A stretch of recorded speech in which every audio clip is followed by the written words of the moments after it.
അസർ ജമാഅത്ത് കഴിഞ്ഞാൽ നബി വീട്ടിൽ നിന്ന് പുറത്തിറങ്ങും. എന്നിട്ട് എന്ത് ചെയ്തിരുന്നത്?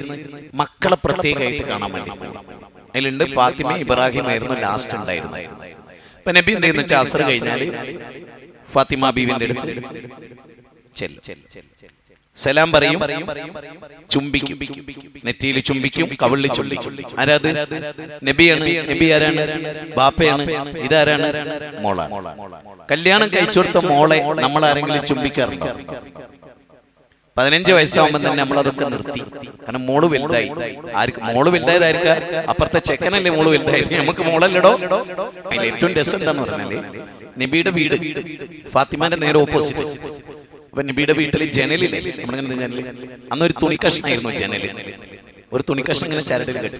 അപ്പൊ ആ തുണി ഇങ്ങനെ പൊന്തിച്ചാല് ജനല് വിൻഡോ ആയി, അതിന്റെ ഉള്ളിൽ കൂടെ അങ്ങോട്ട് കാണാം. അപ്പൊ നബി ഇത് ഇങ്ങനെ പൊന്തിക്കുന്ന സമയത്ത് തന്നെ ഫാത്തിമ ഉണ്ടാവും അവിടെ നിന്ന് ഇങ്ങനെ പൊന്തിക്കുന്നത്. കാരണം രണ്ടാൾക്കും ഒരേ സമയത്ത് കാണാൻ പോയി. നബി എവിടെ അത്രയും ആലോചിച്ചു. ഒരു ജനലിന്റെ ഉള്ളിൽ കൂടെ നോക്കുക നബി എന്റെ മോൾ എന്താ ചെയ്യുന്നത്. അസ്നേഹാണ് ഞാൻ പറയുന്നത്, അസ്നേഹാണ് ഞാൻ പറയുന്നത്. നമ്മളെ മക്കളെ കെട്ടിച്ചു കൊടുത്തിട്ട് വിവാഹം കഴിച്ചു കൊടുത്തിട്ട് ഒരു ഫോൺ കോൾ ചെയ്യാനുള്ള സമയം ഉണ്ടോ? നമുക്ക് ഉണ്ടോ? ഒരു ഫോൺ കോൾ ചെയ്തിട്ട് ബാവയെ സുഖാണോ എന്റെ കുട്ടിക്ക്, അപ്പോഴും വിളിക്കുക ചക്കരയെ നിനക്ക് സുഖാണോ, പേര് വിളിക്കുന്നു, മുത്തേ നിനക്ക് സുഖാണോ, കുഞ്ഞേ നിനക്ക് സുഖാണോ ചോദിച്ചൂടെ? നമുക്ക് ഇവിടെ മക്കളോട് ചോദിക്കണ്ടോ? അത് കഴിഞ്ഞാൽ ഫാത്തിമനെ കണ്ടു കഴിഞ്ഞാൽ പിന്നെ നേരെ പോണ ഇബ്രാഹിമിന്റെ ഒരു കുന്നിന്റെ മുകളിലേക്ക് ഇങ്ങനെ കയറി പോണം. ചടുലമായി നബി കാല് വെച്ച് പോകുന്ന ഇബ്നു അബ്ബാസ് വിവരിക്കുന്നു റളിയല്ലാഹു അൻഹു. നബി ഇബ്രാഹിമിന്റെ അടുത്ത് പോകും, ഇബ്രാഹിമിനെ കയ്യിൽ വാരിയെടുക്കും, എന്നിട്ടിങ്ങനെ മേലോട്ട് പിടിക്കും, കൊഞ്ചിക്കും, തോളിൽ കിടത്തും, ഉമ്മ വെക്കും, താരാട്ട് പാടും, കുറെ ദൂരം മുറ്റത്തൂടെ ഇങ്ങനെ നടക്കും. എല്ലാം കഴിഞ്ഞ് മഗ്‌രിബ് ആകുമ്പോഴേക്കും നബി പള്ളിയിലെത്തും. ഞാൻ ചോദിക്കുന്നു, ലോകത്തെ ഏറ്റവും തിരക്കുള്ള പ്രവാചക തിരുമേനി ഇതായിരുന്നുവെങ്കിൽ പറയൂ, ഒരു ദിവസം സ്വന്തം മക്കളുടെ കൂടെ ഇവിടെ ഇരിക്കുന്ന പിതാക്കന്മാർ എത്ര സമയം കഴിച്ചു കൂട്ടുന്നുണ്ട്? ഒരു ഉദാഹരണം, സ്കൂളിൽ പോകുന്ന ഒരാൾ 10 മണി മുതൽ 4 മണി വരെ എവിടെയാണ് അയാളെ സഹവാസം? സ്കൂളിൽ കുട്ടികളുമായിട്ട്. ആ മണിക്കൂർ 11, 12, 1, 3, 4, 5 മണിക്കൂർ കുട്ടികളായിട്ടുള്ള ഇതാണ്. സ്വന്തം മക്കളായിട്ട് 5 മിനിറ്റ് ഇരിക്കുന്നുണ്ടോ? ആരാന്റെ കുട്ടികളെ 5 മണിക്കൂർ പഠിപ്പിച്ച ബാപ്പ, ആരാന്റെ കുട്ടികളുടെ കൂടെ 5 മണിക്കൂർ കഴിച്ചു കൂട്ടിയ ബാപ്പ പിന്നെ വീട്ടിലെത്തി എന്താ ചെയ്യണേ? തുണിയും കുപ്പായം മാറ്റി കുളിച്ച് കമ്പനികളുടെ കൂടെ പോയിട്ട് ബസ് സ്റ്റോപ്പിൽ സൊറയും പറഞ്ഞു കുത്തിരിക്കാൻ. എത്ര മണി വരെ? രാത്രി 12 മണി വരെ. അപ്പോഴേക്ക് എന്തായിട്ടുണ്ടാവും? കുട്ടികള് ഉറങ്ങിയിട്ടുണ്ടാവും. എത്ര സമയം? ഓഫീസിൽ ഇത്ര സമയം ടു ഇത്ര സമയം, കച്ചവടത്തിന് ഇത്ര സമയം മുതൽ ഇത്ര സമയം. ശരി, അത് നിർബന്ധമായിട്ട് പോകുന്നുണ്ടോ? അത് നിർബന്ധമായി പോകുന്നുണ്ടോ? എങ്കിൽ ഒരു ദിവസം മക്കളുടെ കൂടെ ഇത്ര സമയം ചെലവഴിക്കും എന്ന് തീരുമാനിച്ചാൽ ആ സമയം വേറൊരാൾക്ക് കൊടുക്കുവോ? നിങ്ങൾ എന്താ പറയാ? അതെ, ഞാൻ തിരക്കിലാണ്, സ്കൂളാണ്, 4 മണി കഴിയട്ടെ. ഓ, നിങ്ങളുടെ സ്കൂളായിരുന്നല്ലേ, സോറി കേട്ടോ. അതുപോലെ നിങ്ങൾക്ക് പറയാൻ പറ്റുമോ? ഞാൻ എന്റെ കുട്ടികളായിട്ട് കളിക്കുകയാണ്, ഇപ്പൊ കുട്ടികൾ കളിക്കേണ്ട ടൈമാണ്, ഞാൻ ഓൾക്ക് കൊടുത്ത ടൈമാണ്, ഇപ്പൊ എനിക്ക് നിങ്ങളുടെ കൂടെ വരാൻ പറ്റില്ല. നേരെ മറിച്ച് നമ്മൾ എന്താ പറയല്? മോനെ പച്ചിക്ക് പോണോ, വന്ന് പച്ചി പോകാട്ടോ. അപ്പൊ കുട്ടിന്റെ ടൈമുകൾ വെട്ടി കുറച്ചു. ആ കുട്ടിക്ക് പിന്നെ കിട്ടുന്ന 50 ടൈം എവിടെ സ്പെൻഡ് ചെയ്യുന്നത്? കൂട്ടുകാരെ കൂടെ. അപാര പോയിന്റ് ആട്ടോ പറയുന്നത്, ശ്രദ്ധിച്ചോ? എന്താ ചെയ്യുന്നത്? നിങ്ങൾ കുട്ടിയുടെ കൂടെ ഉണ്ടായിരുന്നെങ്കിൽ കുട്ടി തെറ്റ് ചെയ്യുമായിരുന്നില്ല. നിങ്ങൾ കൊടുക്കുന്ന സ്നേഹം കുട്ടി ആസ്വദിക്കുമായിരുന്നു. പിന്നെ നിങ്ങൾ പോയ ഉടനെ അവൻ ഓടുന്നത് എങ്ങോട്ടാണ്? തൊട്ടപ്പുറത്തെ മുന്നിലെ ഒരുത്തന്റെ കൂടെയായിരിക്കും. ഓൻ സെക്സ് കാണുന്നവനായിരിക്കും, ഓൻ കഞ്ചാവ് ഉപയോഗിക്കുന്നവനായിരിക്കും. അവൻ സ്നേഹിച്ചു, അവൻ കൊണ്ടു നടന്നു, അവൻ മിഠായി വാങ്ങിക്കൊടുത്തു. അപ്പൊ കുട്ടിക്ക് ഏറ്റവും ഇഷ്ടം ആരോടായിരിക്കും? പറ, ആരോടാണ്? ആരോടാണ്? പറ. അപ്പൊ പ്രശ്നം എവിടെയാ? പ്രശ്നം എവിടെയാ? സെയ്ദ് മൗലവി കേട്ടിട്ടുണ്ടോ? സെയ്ദ് മൗലവി രണ്ടത്താണി എന്ന് പറഞ്ഞിട്ടൊരു മഹാനെ കേട്ടിട്ടുണ്ടോ? നവോത്ഥാന നായകനെ. അദ്ദേഹം 10 ദിവസമൊക്കെ പ്രസംഗിക്കാൻ പോകും.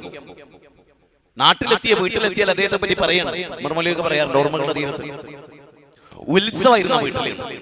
ആ ടൈം വേറെ ആർക്കും കൊടുക്കൂല. ഭാര്യന്റെ കൂടെ മക്കളുടെ കൂടെ കളിക്കുക.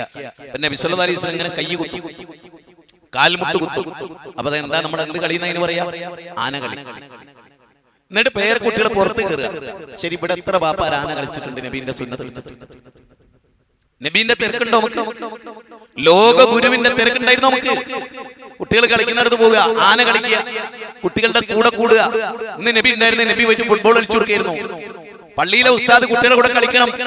എന്നാലേ ഉസ്താദിന് അവിടെ കള്ളനുണ്ടോന്ന് മനസ്സിലാവൂ, കഞ്ചാവ് എടുക്കുന്നവരുണ്ടോന്ന് മനസ്സിലാവൂ. ഉസ്താദ് പഠിത്തം ഇങ്ങനെ കുത്തിട്ടുണ്ട്, പച്ചക്കുപ്പായും തുണിയൊക്കെ ഇട്ട് ഇങ്ങനെ നിന്ന് തങ്ങളായി പൈസ മിടുങ്ങൽ മാത്രമല്ല പണി. മഹലിന്റെ ചുമതലയുള്ള ഖതീബ് കുട്ടികളുടെ കൂടെ കളിച്ചു കൊടുക്കണം. എന്നിട്ട് കുട്ടികൾ ആരാണ് ഇതിൽ മോശക്കാരായ പയ്യന്മാര് നോക്കണം, എന്നിട്ട് പറഞ്ഞു കൊടുക്കണം, മോനെ ആ സൗഹൃദം ശരിയല്ല. യാ വൈലത്താ ലൈതനീ ലമ്മ തഖദ് ഫുലാനൻ ഖലീലാ. എന്താ അർത്ഥം? പരലോകത്തെ അക്രമികൾ കൈകടിക്കും. എന്നിട്ട് പറയുന്ന വർത്താനം എന്താ അറിയോ? എന്റെ കൂട്ടുകാരൊക്കെ മോശമായിരുന്നു, അവരെന്നെ വഴി തെറ്റിച്ച് കളഞ്ഞു. 25-ാം അധ്യായം സൂറത്ത് ഖുർആൻ 27-29. അപ്പൊ നമ്മുടെ മക്കളുടെ കൂടെ നമ്മുടെ മക്കളുടെ കൂടെ ടൂർ പോയിട്ടുണ്ടോ? സ്കൂളിൽ നിന്ന് 3 ദിവസം പോകാൻ ടൂർ. നിങ്ങൾ കുട്ടികളോട് പറഞ്ഞോളൂ, മോനെ ആ 3 ദിവസം ഞാനും വരാന്ന്. ടൂർ അങ്ങോട്ടാ പോണെന്ന് ചോദിക്കും. അത് ഇന്ന സ്ഥലത്തേക്കാണ്, നപ്പന്റെ കാറിൽ പോവാം, നമുക്ക് ഒന്നിച്ചു പോവാ. എന്നിട്ട് അവിടെ എത്തിയിട്ട് കുട്ടികളുടെ കൂടെ നമുക്ക് ജോയിൻ ചെയ്യാം. ടൂർ ഒക്കെ കണ്ട് വൈകുന്നേരം വന്നാൽ എന്റെ കൂടെ തന്നെ കിടക്കുക. പിറ്റേന്ന് രാവിലെ അവരോട് ജോയിൻ ചെയ്യാന്ന് പറഞ്ഞ കുട്ടി പറയും, ഞാൻ ടൂറിന് പോകുന്നില്ല. എന്താ കാരണം? തന്തേ തള്ളേ എന്റെ കൂടെ ഒന്നും പോന്നിട്ടൊരു കാര്യമില്ല. ശരിക്കും മനസ്സിലായിക്കൂടെ? അങ്ങനെ ഒരു മകൻ പറയുന്നുണ്ടെങ്കിൽ അതിന്റെ അർത്ഥം എന്താ അറിയോ? അവന്റെ തിന്മകൾക്ക് നിങ്ങൾ എതിരാകുമെന്നറിയാവുന്നത് കൊണ്ടും നിങ്ങളുണ്ടെങ്കിൽ അവന്റെ പല കളിയും നടക്കില്ലെന്നറിയാവുന്നത് കൊണ്ടും നിങ്ങൾ ഉപേക്ഷിച്ചു. ശരിക്കും ചിന്തിക്കുക. ഇന്ന് ഈ ക്ലാസ് കേട്ടിട്ട് വെറുതെ നോമ്പുറന്ന് തിന്നു പോരുത്. വീട്ടിൽ ചെന്നിട്ട് ഇത് നടപ്പാക്കണം. നബി മിമ്പറിൽ ഖുത്ബ നടത്തിക്കൊണ്ടിരിക്കുകയാണ്. ഞാൻ ഈ പറയുന്ന ജീവസുറ്റ കാര്യമാണ്, പലരും നിങ്ങൾ കേൾക്കാത്ത കാര്യം ഈ പറയുന്നത്. മിമ്പറിൽ നബി ഖുത്ബ നടത്തുന്നുണ്ട്. ഫാത്തിമ ബീവിന്റെ കുട്ടികൾ, ചെറിയ കുട്ടികൾ പിച്ച വെച്ച് ഇങ്ങനെ നടന്ന് വരുന്നു ഇല്ലേ? നബി എന്തേ ചെയ്ത്? ഞാനിപ്പോ ഖുത്ബ പറയുമ്പോൾ ഇവിടുന്ന് ഇറങ്ങിയിട്ട് എന്റെ പേരക്കുട്ടിന്റെ അടുത്ത് തോളിലിട്ട് ഇതിലൂടെ 2 റൗണ്ട് നടന്ന നിങ്ങൾ എന്ത് പറയൂ? വക്കാർക്കില്ലാത്ത ഖതീബ്. നബി മിമ്പറിൽ ഇറങ്ങി കുട്ടീനെ എടുത്ത് കളിപ്പിച്ചതിന് ശേഷം മിമ്പറിൽ കയറിയിട്ട് ഒരായത്ത് ഓതി, യാ അയ്യുഹല്ലദീന ആമനൂ ലാ തുൽഹികും അംവാലുകും വലാ ഔലാദുകും അൻ ദിക്രില്ലാ. മക്കൾ എന്ന് പറഞ്ഞ പടച്ചോന്റെ ഓർമ്മകളിൽ നിന്ന് നമ്മളെ തെറ്റിക്കുന്ന ഖുത്ബ പോലും എനിക്ക് നിർത്തിക്കേണ്ടി വന്നത് ഈ മക്കളുടെ പേരിലാണ്. നേരത്തെ നമ്മുടെ ഇവിടെ ചെറിയൊരു പെൺകുട്ടി ഖുർആൻ എടുത്തിട്ട് ഓളെ ശൈലിയിൽ ഓതിയ കേട്ടില്ലേ? നിസ്കാരം കഴിഞ്ഞപ്പോൾ നിർത്തുകയും ചെയ്ത്. അത് ശ്രദ്ധിച്ചെല്ലാരും. പക്ഷെ ഓളെ പിടിച്ചു വലിച്ചില്ലേ? ഓളൊപ്പ ആരൊന്നോളെ പിടിച്ചു വലിച്ചില്ല, പാടില്ല, ചെയ്യരുത്. ഒരു ചെറിയ പെൺകുട്ടി ഉണ്ടായിരുന്നു അവിടെ. നബി അവിടെ പിടിച്ചു വലിച്ചിട്ടൊന്നുമില്ല. മുസല്ലയിൽ വന്ന് മൂത്രയിച്ചു. സാരല്ല, മക്കൾ ഇത് കാണണം. നബി എപ്പോഴെങ്കിലും കുട്ടികളെ എടുത്തു കൊണ്ടിരിക്കോ? ആയിഷ, ഈ കുട്ടീനൊന്ന് കൊണ്ടോ, ഞാൻ നിസ്കരിക്കുക. നമ്മളോ അന്നോടല്ലോ ഒന്ന് തന്നെ എടുത്തുകൊണ്ടോ, എനിക്ക് നിസ്കരിക്കണം. അത് ദീനല്ല. നേരത്തെ പറഞ്ഞതാ ദീൻ. ലഖദ് കാന ലക്കും ഫീ റസൂലില്ലാഹി ഉസ്വത്തുൻ ഹസന.